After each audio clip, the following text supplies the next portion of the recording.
Hello everyone, praise the Lord. ఈరోజు వీడియోలో Bible గ్రంథంలో నుంచి మనము ఏ విషయాలను బట్టి దేవుణ్ణి స్తుతించాలి అనే అంశం గురించి తెలుసుకుందాము. దేవుడు మన జీవితంలో ఏ మేలులు మన విషయంలో చేశారో వాటిని బట్టి మనము ప్రతిదినము దేవుణ్ణి స్తుతించాలి. మెయిన్గా ఏ విషయాల్లో దేవుని స్తుతించాలో తెలుసుకుందాం. అన్నిటికంటే ముఖ్యంగా దేవుడు మన పాపముల నుండి మనల్ని విమోచించినందుకు మనము తప్పక దేవుని స్తుతించాలి.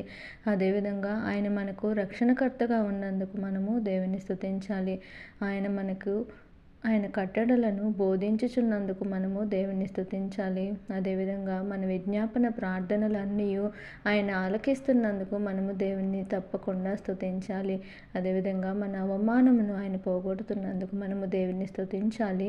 దేవుడు మనకు ఆశ్రయం దుర్గముగా ఉన్నందుకు మనము దేవుని స్తుతించాలి. అదేవిధంగా అనుదినము ఆయన మన భారమును భరిస్తున్నందుకు మనము దేవుని స్తుతించాలి. అనుదినము ఆయన మన జీవితంలో చేస్తున్న మేలులను బట్టి మనము దేవుణ్ణి తప్పకుండా స్తుతించాలి.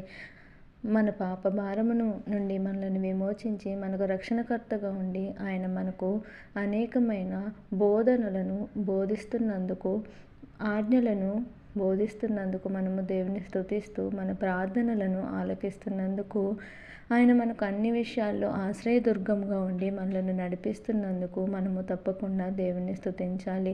దేవుడు మన జీవితంలో చేసిన ప్రతి మేలుని బట్టి మనము దేవుని స్తుతించాలి. ఆ విధంగా ఎల్లప్పుడూ ఆయనను స్తుతిస్తూ ఆయన నామమును ఘనపరుస్తూ మనము జీవించటానికి దేవుడు మనకి సహాయము చేయునుగాక. ఆమేన్. Thank you for watching.